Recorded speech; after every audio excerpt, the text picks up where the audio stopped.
The session is being recorded, and this is Sir Sibo Rahman, your English language and IELTS instructor.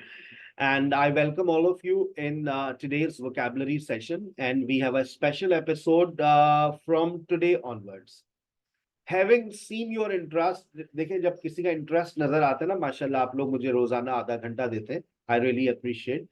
तो मैंने भी आप लोगों के लिए और मेहनत करना शुरू कर दी है. आज से जो पढ़ाऊंगा, जितनी वोकैबुलरीज पढ़ाऊंगा, अगर for example if I have discussed 20 to 25 or 30 words, and I will also conduct a test. हाँ, मुझे इसमें रोजाना एक्स्ट्रा वर्क करना पड़ेगा, लेकिन मुझे पता है कि अगर ये काम साथ साथ हम लोग दोनों मेहनत करके करते रहे तो आने वाली जनरेशन को बहुत फायदा होने वाला है. कोई ऐसा लैंग्वेज इदारा नहीं है जो बच्चों की वोकैबुलरी का टेस्ट भी लेता हो. तो हम वो काम करते हैं सर जो दूसरे नहीं करते. ठीक है ना. सर का एक कहावत है, याद रखिएगा. किसी ने हमें दी थी तो हमने उसको हमेशा अपनी जिंदगी से जोड़ के रखा. An attractive person always stands different. Never copy others. किसी को कॉपी ना करें. कुछ ऐसा करें जो कोई दूसरा करता ना हो या ना कर सकता हो. तो हमने आज से जो भी वोकैबुलरी को स्टडी करना है, मैंने सेट 1 to सेट 5 आप लोगों से ऑलरेडी डिस्कस किया है. अब उसके ऊपर वोकैबुलरी टेस्ट बनाने में एक बहुत तवील अरसा चाहिए, क्योंकि बहुत सारी वोकैबुलरी हम डिस्कस कर चुके हैं. लेकिन आज से जो मैं सिलसिला शुरू कर रहा हूँ वोकैबुलरी का, उसके टेस्ट में साथ साथ क्रिएट करता हुआ जा रहा हूँ.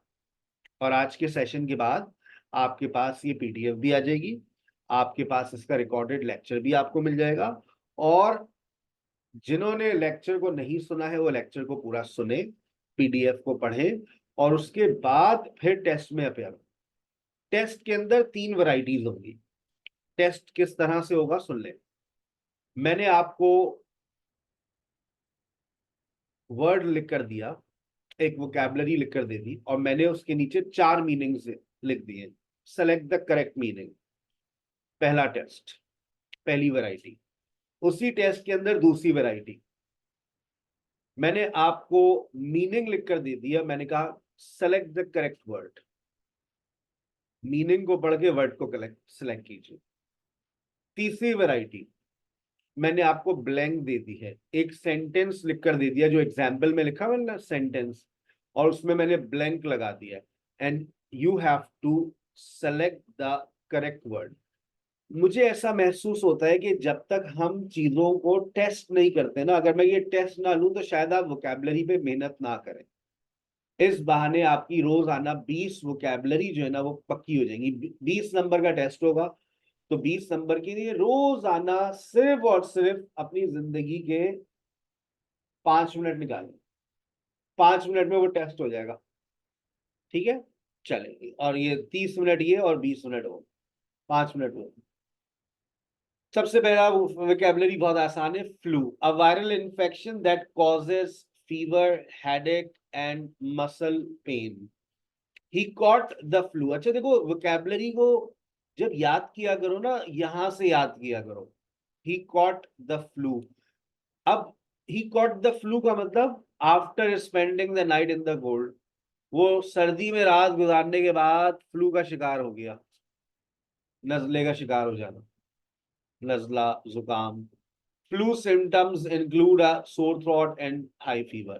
The doctor advised him to rest to recover from the flu. अब देखो, ये है वर्ड्स जो तुम्हें मिलते हैं सेंटेंसेस में. Recover from the flu, flu symptoms, ये तुम्हें याद होने चाहिए. इसको याद किया करो. ठीक है, आगे चलिए. फूल पैराडाइज, बहुत खूबसूरत वोकैबुलरी है. फूल पैराडाइज. फूल पैराडाइज का मतलब होता है झूठी उम्मीदों की दुनिया, ख्वाबों ख्यालों की दुनिया. ख्वाबों ख्यालों की दुनिया. Don't live in fool paradise. ख्वाबों ख्यालों की दुनिया में ना रहो.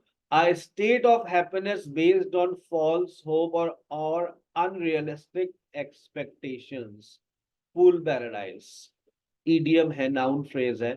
He is living in a fool paradise if he thinks he can pass the exam without studying. If you think you will clear IELTS examination without preparing for it, it means you are living in a fool paradise. झूठी उम्मीदों की दुनिया. Believing she would win the lottery was just a fools paradise. ये सोचना कि वो lottery जीतेगी महज झूठी उम्मीद थी। The company's unrealistic goals have put them in fool paradise. Company के गैर हकीकी अहदाफ ने उन्हें झूठी उम्मीदों की दुनिया में डाल दिया। और इसकी आसान एग्जाम्पल याद रखें, don't live in a fool paradise. ठीक है, आगे चलिए। फॉर गुड, बहुत अच्छी वोकैबुलरी है। फॉर गुड इसका मतलब होता है हमेशा के लिए, forever. I am going to London for good. He left the city for good after the incident, यानी कि हमेशा के लिए। She is going for good मतलब वो हमेशा के लिए जा रही है। She decided to quit smoking for good, idiom है, बहुत अच्छा ईडियम है, कॉमनली इन यूज है। आप आईएलटीएस एग्जाम्स के अंदर ईडियम्स का इस्तेमाल कर सकते हैं। I stop driving for good मतलब हमेशा के लिए। फॉर्क, कांटा, ये सारी वो वोकैबुलरी आ रही है। मैंने आपसे कहा है कि मेरे जनरल में जितने वर्ड्स हैं वो सब आते जा रहे हैं, हर तरह का। जो बच्चा, सर कांटे को क्या कहते हैं, please use a fork to eat your salad. ठीक है ना। She drop the fork while setting the table, the waiter handed him a clean fork. आगे चलिए। फोस्टर, फोस्टर का मतलब होता है टू इनकरेज और promote the development of something, यानी कि फरोग देना। कितना अच्छा वर्ड है ये उर्दू का, फरोग देना। The teacher goal is to foster a love of reading in her student. My goal is to foster a love of vocabulary in my students. The government wants to foster innovation through technology. Parents should foster good habits in their children from a young age. ये जुमला बड़ा अच्छा है। जुमले याद किया करें, sentences याद किया करें। Parents should foster good habits. अब आप ये याद करेंगे, ये याद किया करें, तो आप जब इसको स्पोकन में इस्तेमाल करेंगे ना, फोस्टर लव, मोहब्बत को फरोग देना, foster good good habits, foster innovation, foster, foster, poster.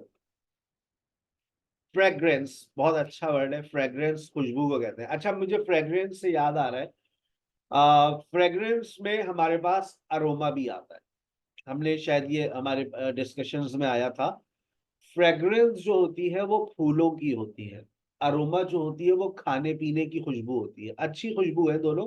और एक होती है, इसकी दोनों की जगह पर हम कहते हैं प्लेजेंट स्मेल। प्लेजेंट स्मेल का मतलब होता है अच्छी खुशबू। अगर आप प्लेजेंट से पहले अनप्लेजेंट कर दें तो वो बदबू में कन्वर्ट हो जाएगा।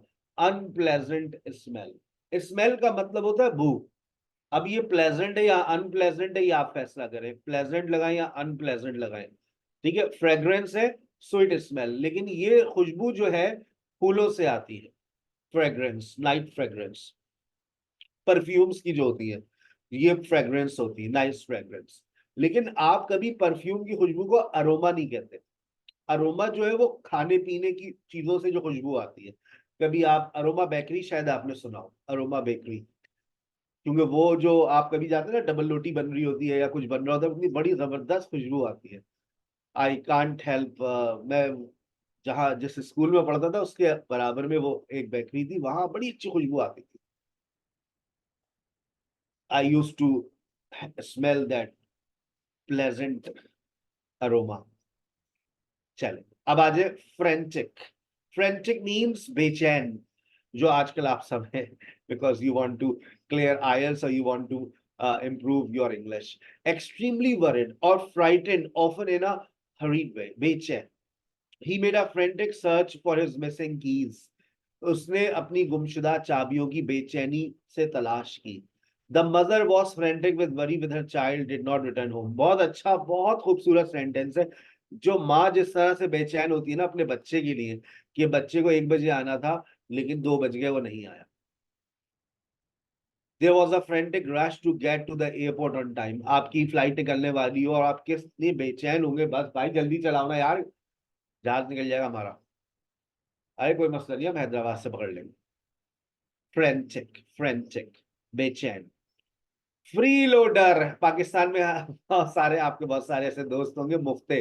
Free loader, John is a freeloader. Are you a freeloader? No sir, I am not a freeloader. Are you a freeloader? No sir, I am not freeloader. मुफ्ते, दोस्तों में एक होता है फ्रीवोलस। फ्रीवोलस, फ्रीवोलस means फजूल। इसका एक और उर्दू का बड़ा अच्छा वर्ड आ रहा है, छिचोरा। फजूल, not having any serious purpose और value, carefree and not serious. He spent his money on frivolous items instead of saving it. फजूल चीजों पर, फजूल चीजों पर। स्टॉप मेकिंग फ्रीवोलस कंप्लेन्स, फजूल शिकायतें। ये याद करना है तुम लोगों को। फ्रीवोलस आइटम्स, फजूल चीजों पे पैसे खर्च मत करो, फजूल शिकायतें मत करो। द जज dismiss the frivolous lawsuit due to lack of evidence. फजूल मुकदमा जैसे चल रहा है पंजाब में, फजूल मुकदमा है उनकी नजर में, क्या होगा हमारे मुल्क में। फ्रूगल, किफायत शार, यानी ये आप पैसा खर्च करने में बहुत मोहतात रहते हैं। इट्स अ पॉजिटिव वर्ड, कंजूस नहीं है। Frugal is a positive word. हाँ, जो कंजूस होता है वो स्टिंजी होता है, क्लोज फिस्टेड होता है, अंकल स्क्रूज होता है, स्किन फ्लिंट होता है। लेकिन ये जो फ्रूगल है, ये फ्रूगल जो है आपका किफायतशार, बीइंग केयरफुल विद मनी और resources, not wasteful. frugal, kifayat. My father is very frugal and saves most of his salary. I am frugal. I'm not extravagant, but I'm not extravagant. पैसे खर्च करने तो ऐसे होते ही, खर्च करने के लिए तो करो भाई।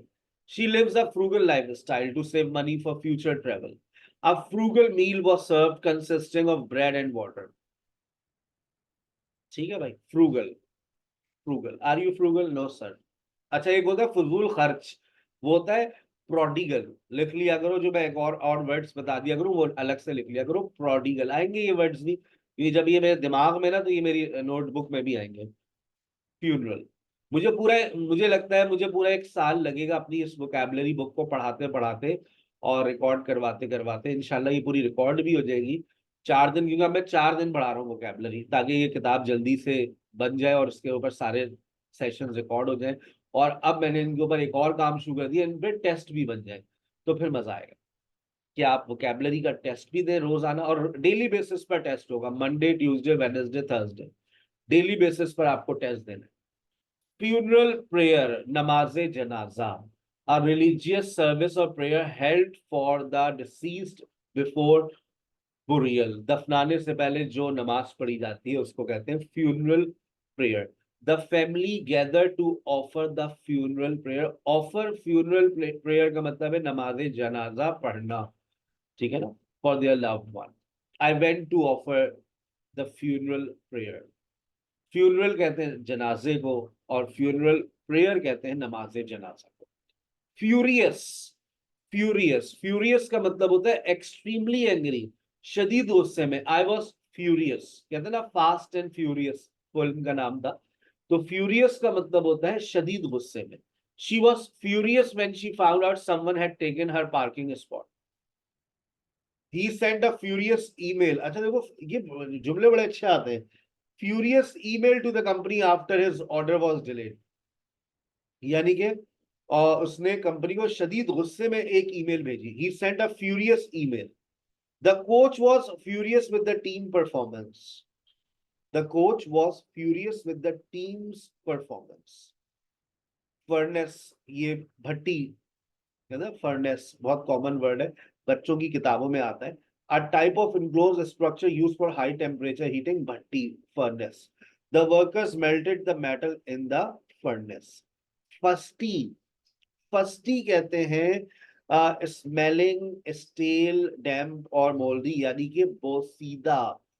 जो अक्सर आपने देखा होगा ना, किताबें होती हैं जो रखे रखे बहुत ज्यादा पुरानी हो जाती हैं, तो देखिए लिखा हुआ है the books had a fusty smell, और उसमें से एक स्मेल सी आती है। इट्स नॉट अनप्लेजेंट, अनप्लेजेंट नहीं होती है।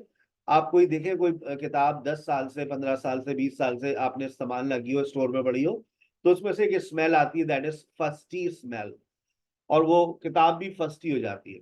The book had a fusty smell after being stored in the basement for years. His clothes were fusty after being left in the damp closet. बहुत सीधा हो गए थे, कपड़े भी हो जाते हैं, आप पड़े रहे पड़े रहे पड़े रहे। The room felt fusty and unused for a long time. वो सीधा, ठीक है ना, सीलन की जो बदबू आ जाती है ना, वो भी फर्स्ट ही कहते हैं। Futile, a very good word, बहुत खूबसूरत वर्ड है, बेफायदा। Incapable of producing any useful result, pointless, ये वर्ड भी अच्छा है, pointless. He attempts to fix the broken machine were futile. His attempts to fix the broken machine were futile. मतलब उसकी जो कोशिश थी कि वो उस मशीन को सही कर ले, वो बेकार गई, बेफायदा थी। It is futile to argue, ये जुमला बड़ा अच्छा है भाई। It is futile to argue, ये याद किया करो बेटा, ये यूज कर लोगे फिर तुम लोग। It is futile to argue with someone who refuses to listen. किसी ऐसे शख्स से बहस करना बेसूद है, बेसूद है, बेकार है। देखो कितने अच्छे वर्ड्स मिल जाते हैं तुम लोगों को। मैंने जब भी उर्दू लिखी है ताकि तुम लोगों के उर्दू के बहुत सारे वर्ड्स हैं जो तुम लोग कभी पूछते तो नहीं हो, लेकिन तुम्हारे जहन में आते हैं, तो फिर कोई बताने वाला नहीं होता। किसी ऐसे शख्स से बहस करना बेसूद है जो सुनने से इनकार करे। It is futile to argue with someone who refuses to listen, जैसे हमारी हमारे हुक्मरान। It is futile to argue with them who refuse to listen. The team efforts to score in the last minute proved futile.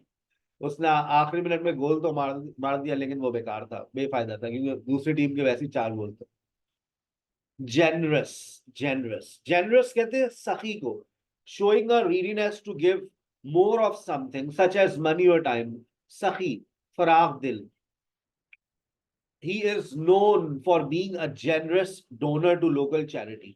Her generous nature made her popular among her friends. They made a generous offer to help rebuild the community center.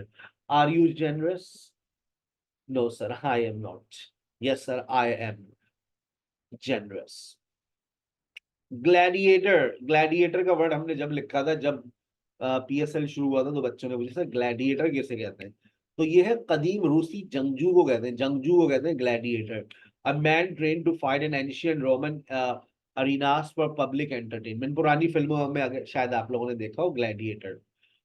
PSL की team भी है। Gladiator would engage in combat before large crowds in Rome. The gladiator fought fiercely in the arena. Gladiator. Gloomy, gloomy, ghamzada, dark, or poorly lit, especially it cause a feeling of depression. Gloomy, उदास, अफसुर्दा, गमजदा। The weather was gloomy. अच्छा, कभी कभार मौसम भी बड़ा उदास होता है। देखिए मौसम भी आ गया उसने, मौसम उदास था। The weather was gloomy, या मौसम के लिए भी आप इस्तेमाल कर सकते हैं, मौसम बहुत उदास था। With heavy clouds covering the sky, कल भी मौसम उदास था कराची में। She felt gloomy after hearing the bad news. ये भी बहुत अच्छा है, उसने बहुत अपने गमजदा महसूस किया, बुरी खबर सुनकर वो अफसुर्दा हो गई। The house look gloomy without proper lighting. घर मुनासिब रोशनी के बगैर उदास लग रहा था।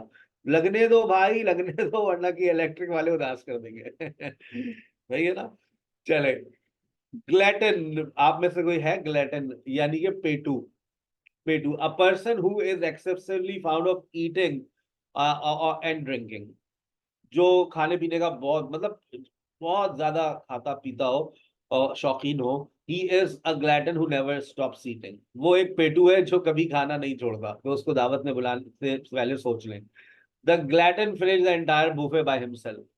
पेटू ने पूरा बुफे अकेले खत्म कर दिया। Being a glutton can lead to health problems. अगर पेटू होने से सेहत के मसलाइल पैदा हो सकते हैं, तो भाई अपना पेट समझ के खाया करें।